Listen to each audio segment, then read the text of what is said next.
The reason why I put Top 30 together is because I recognise there's an opportunity to make an impact in a number of different areas, and I've come up with this idea as a way of tackling a few different bits and pieces. So number one, we recognise the need of highlighting employees and young people within business. Young people now live in a very different world to what maybe young people did 20 years ago. There is instant gratification online, there's likes, there's retweets, there's people looking for that consistent engagement, and this is a vehicle for you as a business to be able to engage your employees and say that give them that like and give them that retweet and say well done.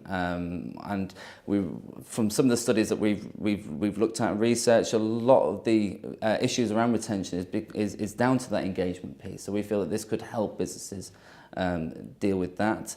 For the individuals, we noticed that there wasn't an employee-focused award ceremony. There wasn't anything to recognise good young talent within business, and we felt that that was an opportunity for the local region, that we could maybe put something together to highlight and recognise those young people. And for careers advice, this really could be a really powerful tool for having 30 strong stories about 30 essentially role models within business of people doing really well, and demonstrating and showing that to the younger generation around what it is, what good looks like within business, and what career opportunities really exist in the Humber region. Top 30 Under 30 is an initiative to celebrate young talent and highlight young talent within business. Not only are we doing that, but we want to help improve that talent and convert them from being future leaders to becoming leaders within the workplace. Response has been brilliant. Yeah, we've had a real range of companies who are interested. Big companies they've got a lot of stories to tell, to smaller organisations with people who, just good young individuals who are making a real impact. I think the thing is about our organisation is that this is something that's going to be so positive. Positive for the individual. They're getting recognition, pat on the back, and something that they really are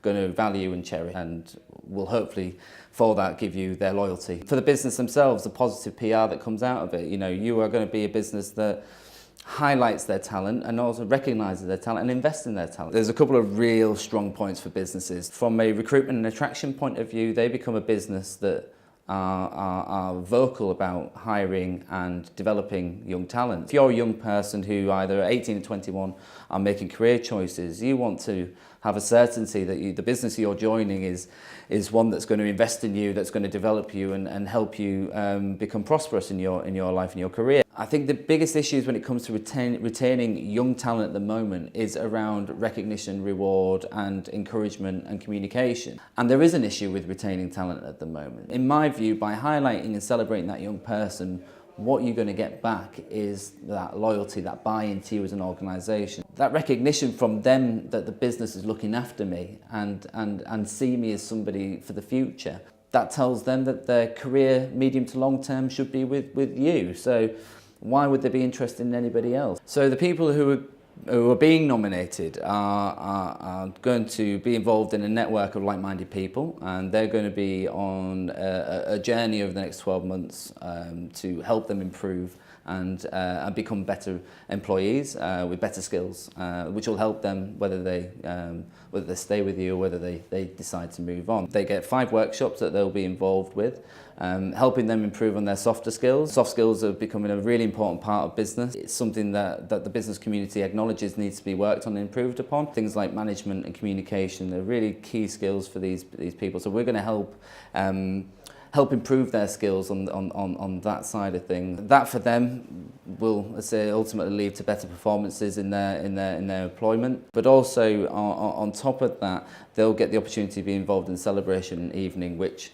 will be a really fun, engaging, light-hearted event that isn't going to be stuffy, boring, and round tables and people clapping. It's going to be something very different and fun and a real reward to them for being good at what they do. Some people do just give the certificate and it's kind of like, well done, see you later, bye-bye. And that's it for the year. Whereas for us, it's about the 12-month programme. It's a 12-month worth of engagement. So the workshops that they'll get engaged with are really going to offer some value to them. If they've never managed a person before, never managed a team before, then a management workshop could really help them in the future to be able to cope and transition into those roles much easier, much quicker, much better, and be more effective. But not only that, they will get to do some really fun and exciting things. You know, we want it to be a lively organisation, a lively initiative. We don't want it to be boring or stale. And I don't think there is an organisation at the moment that gives the young people that type of opportunity. The celebration evening is not an awards evening. That is something I'm quite keen on, because awards evenings can be a bit boring. We want it to be a celebration, so we want it to be fun, light, energetic. That is one part of it, and it's only one aspect of it. I think it is important that we highlight these people and give them a moment in the spotlight to say, well done. It's not about just the evening, it's about continuing to support that person by providing them with skills that are going to help them become the leaders you need them to be in the future. For the businesses, we want to continue keeping engaged with you. We want to continue to know about the stories, because we hope that next year you see such a positive response from the individual, and also an improvement hopefully from them in terms of their performances, that you want to highlight more people to go through the workshops, to be recognised, and to continue telling your story. We don't want to sort of stereotype one story, so we're not focused on graduates, for example. We're not focusing purely on apprenticeships. We want to really represent the eclectic nature of the employment world in the Humber region. So we've had a real range of stories, from people starting work at 14 and are staying with the business and developing, through to people starting apprenticeships at 16 and 18, again doing really well, and those successful graduates within the workplace who have been part of a graduate scheme, or maybe started at a junior position within the business, and have subsequently flown and developed and shown real value to their organisation. A story of a temp, so somebody starting on a temporary contract, and this year has been nominated because of the impact they've made. We've had a real range of companies, so we've got nominations from big organisations with a lot of good young people in there, right the way down to smaller entities. It's been a really humbling and rewarding experience to be able to engage with businesses and find out about these young people doing so well. And the good thing about this is it's not targeting one particular sector or type of company. It's open to all. Big or small, doesn't matter to us. Whatever industry you may be from, again, doesn't matter. It's about you highlighting and celebrating the fact that you, as an area of business and as a business yourselves, are investing in young talent. You know, what we want is the strongest possible 30 people and the strongest possible 30 stories. So absolutely, as many stories as we can get hold of before our deadline, we'll be actively engaging with those, speaking to those people, and yeah, please continue to send those nominations through. Announcement isn't going to happen on the 1st of January.